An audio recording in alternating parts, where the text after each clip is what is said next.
केवल मेरे में एक कमी है जो सोसाइटी को मंजूर नहीं है। लोग हमेशा मेरा मजाक उड़ाते थे। मैं अपने घर के बाहर जाता था तो मेरी बेइज्जती करते थे। वो कहते थे कि यार तू कुछ नहीं कर पाएगा। वो हमेशा कहते थे ये मोटा जा रहा है। साइबर कैफ़े होते हैं, मैं उधर जाता था उनसे जॉब मांगने 12 साल की उम्र में। हमेशा फेल हुआ हूँ मैं, हमेशा फेल हुआ हूँ। अपनी ज़िंदगी में भी फेल हुआ हूँ और ये जो चीज़ें कर रहा था मैं उसमें भी फेल हुआ हूँ। और वहाँ पर मेरे को पता चल गया था यार अगर मैंने पैसे बना लिए, अगर मैंने अपने पेरेंट्स को कुछ रिजल्ट दिखा दिए, सोसाइटी को कुछ रिजल्ट दिखा दिए, शायद।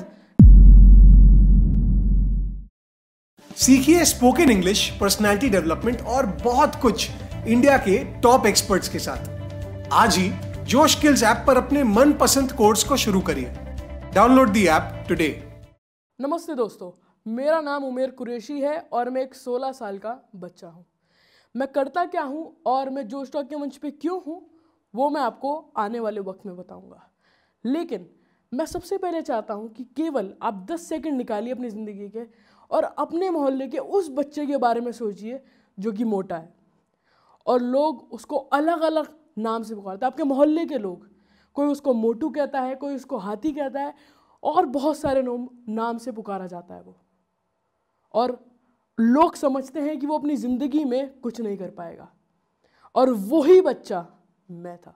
पर आज मैं एक डिजिटल कोचिंग एक्सपर्ट और एक इंटरनेट मार्केटर हूँ और अब मैं इतने पैसे कमा लेता हूँ कि मैं अपने और अपने घर वालों के खर्चे आराम से उठा लूँ।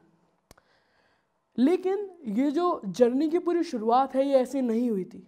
मेरा जन्म दिल्ली की एक अच्छी खासी फैमिली में हुआ है, पर केवल मेरे में एक कमी है जो सोसाइटी को मंजूर नहीं है।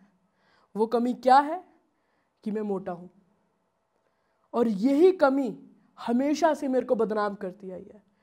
इसी कमी की वजह से लोग हमेशा मेरा मजाक उड़ाते थे। मैं अपने घर के बाहर जाता था तो मेरी बेइज्जती करते थे। वो कहते थे कि यार तू कुछ नहीं कर पाएगा। वो हमेशा कहते थे ये मोटा जा रहा है, ये जा रहा है। इसकी वजह से ये सारे ताने सुनने की वजह से मैं हमेशा डिप्रेस रहता था और एक ऐसा वक्त भी आ गया था कि जहाँ पे यार मैं घर से बाहर निकलता ही नहीं था। मेरे दिमाग में इतना डर हो गया था कि यार अगर मैं बाहर गया, अगर मैं कुछ करने गया तो ये लोग मेरा मजाक उड़ाएंगे और यार मैं हैंडल नहीं कर पाऊँगा। तो मैं डिप्रेशन में चला गया था 6-7 महीने पूरा। और मेरे को लगता था कि यार अगर मैं बाहर गया मैं नहीं कर पाऊँगा। तो इसी की वजह से मैं अपने दोस्तों से भी कम मिलता था और बहुत सारी चीज़ें होती थी। इसके साथ ही साथ ये तो कुछ नहीं था, मेरे घर वाले भी मेरे को निकम्मा समझने लगे थे क्योंकि मैं कहीं जाता ही नहीं था, ना ट्यूशन जा रहा ना कहीं जा रहा। तो मेरे घर वाले सोचते थे यार ये अपनी ज़िंदगी में कुछ नहीं कर पाएगा क्योंकि ये एक नकारा बच्चा है, ये लूल बच्चा है। और वही चीज़ यार हमेशा मेरे को डिमोटिवेट करती थी और हमेशा मेरे को लगता था कि यार अगर आगे बढ़ना है और मेरे को वही अपनी खोई हुई रिस्पेक्ट वापस चाहिए तो यार मेरे को कुछ करना पड़ेगा, कुछ ना कुछ ढूंढना पड़ेगा, कुछ ना कुछ अपॉर्चुनिटी ढूंढनी पड़ेगी जिसकी वजह से मैं आगे जाके कुछ कर पाऊँ और वो अपनी खोई हुई रिस्पेक्ट जैसे नॉर्मल बच्चों को ट्रीट मिलता है वैसा मेरे को मिले और कोई मेरा मजाक ना बनाए जो मेरे मोहल्ले वाले बनाते थे। मैं अपॉर्चुनिटी की तलाश में घूमता रहता था। जब ऑनलाइन का इतना ज़माना नहीं था, मैं जब भी अपॉर्चुनिटी ढूंढता था। ये कहानी बहुत सारे लोगों को नहीं पता है, मैं यहाँ पे बताना चाहूँगा। मैं अपने घर के पास साइबर कैफ़े होते हैं, मैं उधर जाता था उनसे जॉब मांगने 12 साल की उम्र में। और उसका रीज़न क्या है? मेरे को लगता था कि अगर मेरे को कंप्यूटर आ गया, बिकॉज हमारे स्कूल में कंप्यूटर बहुत बड़ी चीज़ थी। अगर मेरे को कंप्यूटर चलाना आ गया तो लोग सोचेंगे कि यार ये बहुत ही बढ़िया बंदा और मेरी इज्जत करने लगेंगे। तो मैं अपने मोहल्ले के हर साइबर कैफे में जाता था कि यार शायद वो मुझे जॉब दे दें, शायद वो मेरे को कुछ सिखा दें जिससे मैं आगे बढ़ सकूं, मैं अपने टीचर्स को दिखा सकूं। बिकॉज मेरे टीचर्स भी इज्जत नहीं करती थी। मेरे को समझती थी यार ये लूल सा बच्चा है, ये हमेशा सोता रहेगा क्लास में और हमेशा इसके हम पेरेंट्स को सुनाते रहेंगे और ये सारी चीज़ें होती रहेंगी। और इसी की वजह से मैं बहुत सारी दुकानों पे गया, बहुत सारे साइबर कैफे में, पर सबने रिजेक्ट किया। सबने बोला हमारी क्लासेस में आ जाओ, पर यार पैसे भी तो होने चाहिए उनकी क्लासेस में जाने के लिए। तो साइबर कैफे में बात बनी ही नहीं कभी। तो हुआ क्या, 2017 में इंटरनेट बहुत ज़्यादा बूम पे था और उसी वक्त मेरे भाई बहनों ने, हम सब ने सोचा कि यार अपनी मॉम के लिए फ़ोन लेते हैं। पर उस टाइम ईद का वक्त था, तो हम सबके पास पैसे थे, कुछ ना कुछ पैसे थे हमारे पास जो हमें रिश्तेदारों से मिले थे। तो हमने क्या सोचा, चलो मॉम को एक फ़ोन गिफ्ट करते हैं। तो हमने वो फ़ोन ले लिया, और वो फ़ोन लेने के बाद मेरे भाई बहन उसमें घुसते नहीं थे, जो उसमें घुसता था वो सबसे ज़्यादा मैं ही था, बिकॉज मैं एक अपॉर्चुनिटी की तलाश में हमेशा से रहा हूँ। तो एक दिन मैं अपने फेवरेट क्रिएटर की वीडियो देख रहा था यूट्यूब पे, और वहाँ पे मेरे को एक वीडियो रिकमेंडेशन पे मिली जहाँ पे वो बता रहे थे कुछ ways of earning from home. और वहाँ पे मेरे को पता चल गया था यार, अगर मैंने पैसे बना लिए, अगर मैंने अपने पेरेंट्स को कुछ रिजल्ट दिखा दिए, सोसाइटी को कुछ रिजल्ट दिखा दिए, शायद वो मेरी रिस्पेक्ट करें यार। तो वही चीज़ मेरे दिमाग में हमेशा चलती रहती थी, और उसी को करके मैंने वो वीडियो देखी, और उस वीडियो के बाद मेरे को पता चला कुछ वेज ऑफ अर्निंग का। सबसे पहला वे पता चला मेरे को यूट्यूब, कि यार मैं यूट्यूब करके पैसे बना सकता हूँ। और दूसरा ऑनलाइन बिजनेस अपॉर्चुनिटी थी, वो थी एफिलिएट मार्केटिंग। उस वक्त मैं यूट्यूब देख रहा था, और वो बूम पे भी था यूट्यूब 2017 में। तो मैंने सोचा लेट्स गो अहेड और कुछ ना कुछ करते हैं चलो यार, बिकॉज मेरे में हमेशा एक कीड़ा रहा है, कुछ ना कुछ करा जाए जिससे मैं अपनी खोई हुई रिस्पेक्ट ले आऊँ। तो वही चीज़ मैंने करी, मैंने यूट्यूब पे स्टार्ट किया अपना चैनल। और क्या लगता है मैं सक्सेसफुल हुआऊँगा? नहीं, मैं एक अनसक्सेसफुल यूट्यूबर था 2017 में। मैंने 3 से ज़्यादा चैनल्स बनाए, और 3 से ज़्यादा चैनल्स ख़राब हो गए, वो चले ही नहीं। उसका रीज़न भी है, मैं कंसिस्टेंट नहीं था, मेरे को फैमिली ने सपोर्ट ही नहीं किया कभी। वो सोचते थे क्या ये लूल बच्चा, क्या ये काम कर पाएगा, क्या ये अपनी ज़िंदगी में कुछ कर पाएगा। और मैं आपको बताना चाहूँगा, उस वक्त जब मैं वीडियो रिकॉर्ड करता था, तो मैं ऐसे अपने फ़ोन यहाँ पे रख के कोने में टॉयलेट में जाके वीडियो रिकॉर्ड करता था, क्योंकि वहाँ पे मेरे को पता था कोई नहीं होगा, आराम से चुपके से रिकॉर्ड करूँगा और आ जाऊँगा और वीडियो अपलोड कर दूँगा। और यही सारी चीज़ें करता रहता था। उस वक्त स्किल भी नहीं थी मेरे पास कि जो मैं कर सकूँ, स्किल इंप्लीमेंट कर सकूँ और मेरे को रिजल्ट्स मिले। तो इसी के चलते हुए मैं फेल हो गया यूट्यूब पे। तो जब मेरा यूट्यूब चैनल सारे फेल हो गए 2017 में, तो मैंने सोचा चलो कुछ और ट्राई करते हैं, ठीक है। तो उस जो मैंने पहली वीडियो देखी थी कि यार घर बैठे पैसे कैसे कमाए, उसमें दूसरी जो ऑनलाइन बिजनेस अपॉर्चुनिटी थी वो थी एफिलिएट मार्केटिंग। और मैं प्राउडली यहाँ पे कह सकता हूँ यार कि मैं एक अनसक्सेसफुल यूट्यूबर था 2017 में। तो फिर मैंने वही सोचा चलो अब यहाँ पे अनसक्सेसफुल हुए, यहाँ पे कामयाबी नहीं मिली, कोई बात नहीं, दूसरी जगह जाते हैं, कुछ ना कुछ तो कर पाएंगे, कुछ ना कुछ रिजल्ट्स तो ला पाएंगे जो अपने घर वालों को दिखा दें, जिनसे उनको प्राउड फील हो मेरे पे। बिकॉज कभी भी उन्होंने मेरे पे प्राउड फील ही नहीं करा, वो सोचते हैं क्या ये नकारा बच्चा करेगा, ठीक है। तो वही चीज़ मैंने एफिलिएट मार्केटिंग को पकड़ी और मैंने स्टार्ट कर दी 2017 की एंड में। और मैं करता गया, पहले तो मैंने फ्री में ट्राई किया उसको, मैं करता गया, पर रिजल्ट हाथ में नहीं आए। मेरे को लगता था यार शायद कुछ मेरे में ही कमी है, क्या कुछ मेरे में कमी है जिसकी वजह से मेरे को रिजल्ट्स नहीं आ रहे, या मेरे को कुछ पता नहीं है जो और लोगों को पता है। बिकॉज और लोग तो रिजल्ट ला रहे थे, और लोग तो काम कर रहे थे, कामयाब हो रहे थे, पर मैं क्यों नहीं। फिर मैं ढूंढना कि क्या कर सकता हूं। तो मेरे को पता चला यार अगर मेरे को इस ऑनलाइन बिजनेस को ग्रो करना है तो मेरे को डालने पड़ेंगे इसमें पैसे, इसमें इन्वेस्ट करना पड़ेगा जिससे यार मेरे को रिटर्न्स मिले। तो ये चीज़ थी। फिर क्या हुआ, मेरे को आज तक डेट याद है, वो 13 अप्रैल 2018। उस दिन मैंने 12 बजे अपने पापा को बोला, पापा मेरे को पैसे चाहिए। पापा ने पूछा क्यों चाहिए पैसे? मैंने बोला पापा मेरे को नहीं पता, बस आप मेरे को पैसे दे दो। और मेरे पापा बहुत ज़्यादा सपोर्टिव थे मेरे को जब पता चला, और उन्होंने मेरे को पैसे दे दिए वो टूल्स खरीदने के लिए, जिससे मैं आगे बढ़ सकता था, इस ऑनलाइन बिजनेस को नेक्स्ट लेवल पे ले जा सकता था। तो मैंने वो टूल्स खरीदे, 1300 रुपये थे, वो इतना ज़्यादा बड़े भी नहीं थे। पर उस दिन मेरी बर्थडे पार्टी थी, मैंने उसको कैंसिल करा। क्यों किया? क्योंकि मेरे को पता था यार अगर मैं अभी काम करता हूँ, अभी मेरे को रिजल्ट्स आ जाते हैं, तो यार बाद में तो अच्छा ही रहेगा सब, ठीक है। तो वो करते हुए मैंने इन्वेस्ट कर दिए, पर end of the goal no results, नहीं कुछ नहीं मिला, सारे पैसे खराब गए। हमेशा फेल हुआ हूं मैं, हमेशा फेल हुआ हूं, अपनी जिंदगी में भी फेल हुआ हूं, और ये जो चीजें कर रहा था मैं उसमें भी फेल हुआ हूं। तो ये जब सारी चीजें करने लगी, फिर मेरे को आइडिया आया यार हम स्कूल में भी तो अपने एजुकेशन में भी तो इन्वेस्ट करते हैं, अब यहाँ पे मैं इतना फ्री कर रहा हूँ, वाई नॉट इन्वेस्ट, अपनी सेल्फ एजुकेशन पे इन्वेस्ट करा जाए और जिससे कुछ सीखने को मिले। और क्योंकि मेरे को पता था यार फॉर्मल एजुकेशन मेरे को इतना नहीं सिखा पा रही है, मैं स्कूल में सोता रहता था क्योंकि मैं रात भर यही काम करता था। तो फिर मैंने सोचा यार अब इसके लिए पैसे कैसे लाऊं, इन्वेस्ट करने के लिए, अपनी स्किल को आगे बढ़ाने के लिए पैसे कैसे लाऊं। एक दिन जब पापा मम्मी सब सो गए थे, मैंने चुपके से अपने पापा का कार्ड स्वाइप करवा दिया, ऑनलाइन वो कोर्स ले लिया। और जब वो मैंने कोर्स लिया, मैंने अपने पापा को, वो मैसेज होता है ना जब आता है कि यार इतना डेबिट हो चुका है, वो डिलीट कर दिया। मेरे को पता था अगर पापा को पता चल गया तो यार बेल्ट पड़ी गंदी वाली, ठीक है। वो मैंने मैसेज डिलीट कर दिया। उसके बाद वो मैंने कोर्स देखा, सीखा, बहुत सारी चीज़ें सीखी और कुछ ही महीनों में मतलब मेहनत करी यार, मेहनत करी और मेरे को रिजल्ट्स मिले। और पहली जो मेरी कमाई थी वो थी 80 रुपये। मेरी पहली कमाई 80 रुपये थी। मैं बहुत ज़्यादा खुश था यार, 80 रुपये कमा लिए मैंने। पर घर वालों को कैसे दिखाऊं, क्योंकि आए तो किसी ऐप पे थे।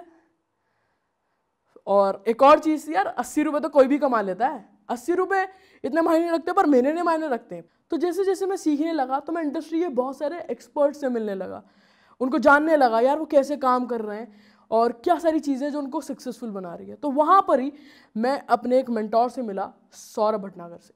और उस वक्त वो एक इवेंट कर रहे थे गोवा में, जो मेरे को जाना था। और मेरे को पता था कि अगर मैं गया तो कुछ ना कुछ तो करके ही आऊँगा, कुछ ना कुछ सीख के आऊँगा। पर उस वक्त पैसा तो थे नहीं, और अगर इस बार मैं कार्ड स्वाइप करता तो मेरे को पता है कितनी बेल्ट पड़नी थी, ठीक है। तो फिर मैंने सोचा कि अब क्या करा जाए। तो इस बार ही मैंने सोचा यार चलो पापा से डायरेक्ट बोलते हैं, पापा मेरे को इस इवेंट में जाना है, गोवा में इवेंट है, 10,000 रुपये दे दो। पापा को जैसे मैंने बताया, उन्होंने तो बोल दिया चलो चला जाइयो। पर असली कहानी आती है मम्मी की। जैसे मम्मी को पता चला, पहले तो एक चाटा पड़ा, उसके बाद बहुत सारी चीज़ें सुनी और अल्टीमेटली रोकते पूरा ये सीन ही ख़त्म हो गया। मेरे को जाने नहीं दिया, मैं रोता रहा, अपने घर वालों को बोलता रहा कि अगर मैं इस इवेंट में चले जाऊँ शायद कुछ चेंज हो जाएगा, शायद मैं कुछ कर पाऊँगा। पर उन्होंने मार पीट के सुला के ख़त्म करी कहानी, ठीक है। तो ये चीज़ हुई मेरे साथ। फिर सौरभ भाई फिर से इवेंट करते हैं, दिल्ली में करते हैं इस बार। मैंने सोचा यार अगर इस बार ही मिस कर दिया तो गलती हो जाएगी। फिर मैंने सोचा अब कैसे जाऊं, क्योंकि वही यार प्राइस तो 10,000 ही है। अब मेरे को लगा यार अगर मैं इस इवेंट में जाना चाहता हूं तो कुछ ना कुछ जुगाड़ करना पड़ेगा।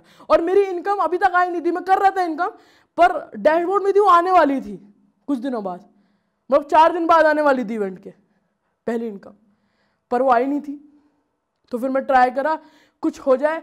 तो मेरे एक दोस्त हैं बहुत अच्छे, जिनका नाम है तेज प्रताप बत्रा। उन्होंने पैसे दिए, मेरे पास कुछ भी नहीं था, मैं कंगाल था।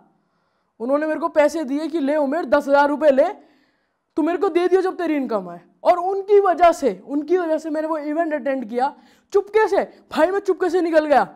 सुबह हुई, मेरे को पता है 10 बजे इवेंट स्टार्ट होना है, मैं 9 बजे उठ गया, चुपके से कपड़े निकाले, मम्मी को पता ही नहीं मैं कहाँ जा रहा हूँ, और भाग गया। मेट्रो में बैठ के पहुँच गया इवेंट में। बहुत बढ़िया था, सही चीज़ें सीखने को मिली, लोगों से मिलने का मौका मिला। फिर जब घर वापस आया, बता नहीं सकते पर बहुत कुछ हुआ, ठीक है। बहुत कुछ सुनाया मम्मी ने, बट ये चीज़ थी कि उनको लगा यार कुछ ना कुछ कर रहा है ये, शायद कुछ कर लेगा अब जिंदगी में। तो उन्होंने नेक्स्ट डे मेरे को जाने की परमिशन दी थी खुद ब खुद। पर मैंने बताया कि अम्मी ये पैसों का इवेंट है, मैंने बताया ये फ्री इवेंट है यार, मेरे को जाने दो। और मैं दूसरे दिन गया, अच्छे खासे नॉलेज लेके आया। फिर अब बात आई यार अब अपने फ्रेंड को 10,000 रुपये कैसे लौटाऊं। और मेरी पहली इनकम आई करीबन 25,000 की थी, तो मैंने अपने दोस्त को 10,000 रुपये लौटा दिए। और आज भी मैं उसके लिए बहुत ज़्यादा ग्रेटफुल हूँ कि यार अगर वो मेरी हेल्प नहीं करते तो जो मेरा छोटा सा माइंड है वो बड़ा नहीं हो पाता। और जो मेरी बची हुई पेमेंट थी, बताते हुए खुशी होगी कि सारे मनी जो थी मैंने अपने पेरेंट्स को दे दी, और उन्होंने खुशी खुशी ले भी ली। और उसके बाद अच्छी बातें भी करी। पर ये थी यार बेइज्जती तो पहले की थी ना। तो वो चीज़ थी, वो मेरे को समझ में आया कि यार अगर मेरे को इस सोसाइटी में फिट होना है तो यार पैसा चाहिए, ठीक है। तो उसके लिए काम करने लगा, मेरे को रिजल्ट्स मिलते गए। और वही जो मेरी जर्नी की शुरुआत 80 रुपए से हुई थी, अब जो हमारा पिछले साल का टर्नओवर था वो करीबन 50 लाख का था। पर यहाँ पे बताना चाहता हूँ कि यार ये मैंने कैसे किया, बिकॉज आप सभी के माइंड में वही चीज़ घूम रही होगी। तो देखो, जो मैं करता हूँ, जिसमें मेरी एक्सपर्टीज़ है, वो है एफिलिएट मार्केटिंग, और मैं उसी चीज़ को इन्हेंस करता गया, मैं सीखता गया, मैं कुछ ना कुछ ट्राई करता गया जिससे मेरे को रिजल्ट्स आने लगे। पर मैंने सोचा यार और क्या कर सकता हूँ जिससे और पैसे आएँ। तो मैंने सोचा चलो जो मैंने सीखा है, जो मैंने लाइव वेबिनार्स के देख के सीखा है, सेमिनार्स किए मैंने, बहुत सारी चीज़ें करके जो मैंने नॉलेज ली है उसको शेयर करते हैं लोगों के साथ और लोगों को कोच करते हैं। और वहीं शुरुआत हुई है umairqureshi.com की। और वहाँ पर मैं यहाँ पे बताते हुए बहुत खुश होऊंगा, वहाँ पे करीबन 5000 स्टूडेंट्स हैं। यार इतने स्टूडेंट तो एक स्कूल में नहीं होते, मेरे खुद के स्कूल में करीबन 1000 भी हो तो बहुत ही अच्छी बात है, पर मेरी यूनिवर्सिटी में करीबन 5000 लोग हैं जो खुद सीख भी रहे हैं और दूसरों को सिखा भी रहे हैं और ग्रो भी कर रहे हैं, and they are earning also. और मैं आप सभी को यही बोलना चाहता हूँ कि यार डरो नहीं काम करने के लिए। लाइक अगर आप मेरे जैसे हो यार, अगर कोई तुम्हें मोटा कह रहा है छोटा है भाई तू, तेरी हाइट छोटी है, तू ऐसा है, तेरे पिंपल्स है, यार मत सुनो उनकी, घबराओ मत, आगे बढ़ो, मेहनत करो और निकलो। क्योंकि यार लोग तो पहले भी बोलते थे, अब भी बोलेंगे। लोग तो ये सोचेंगे यार तुम कुछ कर, लोग तो यही कहेंगे कि यार ये पहला कर रहा था अब इसमें ये हो रहा है, ये लोग बोलते रहेंगे। काम करो, आगे बढ़ो और कुछ ना कुछ, जैसे मैं बोल रहा हूँ ना, कुछ ना कुछ ट्राई करते रहो। ऑनलाइन ट्राई करा तो मेरे को रिजल्ट्स आए, मैंने ऑफलाइन भी करा पर नाकामयाबी, पर जैसे ऑनलाइन करा रिजल्ट्स मिले। तो आप भी ट्राई करो, और जब आप ट्राई करोगे तो आपको रिजल्ट्स मिलेंगे। और वही चीज़ है, आप दिखा पाओगे सोसाइटी को यार, अब आप कर, तो आप दिखा पाओगे सोसाइटी को कि यार मैं अलग नहीं हूं, मैं आप में से ही हूं। और अब जो भी वो लोग थे, जो भी मेरे रिश्तेदार थे, जो मेरे को बोलते थे कि उमेर तू मोटा है, तू ये है, तू वो है, अब वो मेरे को सिर्फ एक नाम से जानते हैं, वो है उमेर कुरैशी। और यही चीज़ आपको कहना चाहता हूं, जाओ एक्शन लो, एक्शन लो और कामयाब बनो अपनी जिंदगी में। सो अगर एक 16 साल का बच्चा कर सकता है तो आप भी कर सकते हो, अपनी लाइफ को चेंज कर सकते हो। Thank you so much. ये थी मेरी स्टोरी, मेरी जुबानी।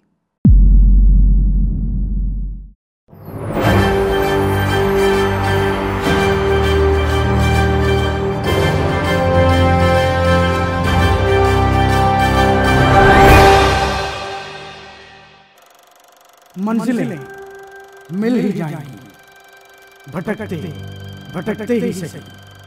गुमराह है वो जो घर से निकले ही नहीं। बहुत प्रॉब्लम्स थी, बहुत मुश्किलें थी, बहुत दिक्कतें थी, बहुत चैलेंजेस थे। जब मैं रात को लौट के आता था, मेरी ये हालत हो जाती थी कि मुझे पता नहीं होता था मैं सोऊं कि पढ़ाई करूं, बट मैं पढ़ता था क्योंकि मुझे कुछ बनना था। क्या मैं किन्नर हूँ, क्या मैं गुड़ हूँ या मामू हूँ या छक्का हूँ, ये नाम सब आपने दिए थे, बट मेरा नाम अमृता सोनी है, and I am proud to be a hijra. कहाँ से मैंने 2 रुपये से शुरू किया था, 60 रुपये महीना, 2 रुपये रोज, और आज देखिए मुझे, मैं आज 2000 करोड़ की मालकिन हूँ। क्या यकीन आएगा आपको? एक घर से भागा हुआ लड़का, स्टेशन पे रहने वाला, स्टेशन पे सोने वाला, कवारी बिनने वाला, उसको बेचने वाला, शताब्दियों के जूठे खाने खा के स्टेशन पे रह के सलाम बालक में आके नेशनल चैंपियन से लेकर के एशियन चैंपियन, सार्क चैंपियन तक कैसे पहुंचा।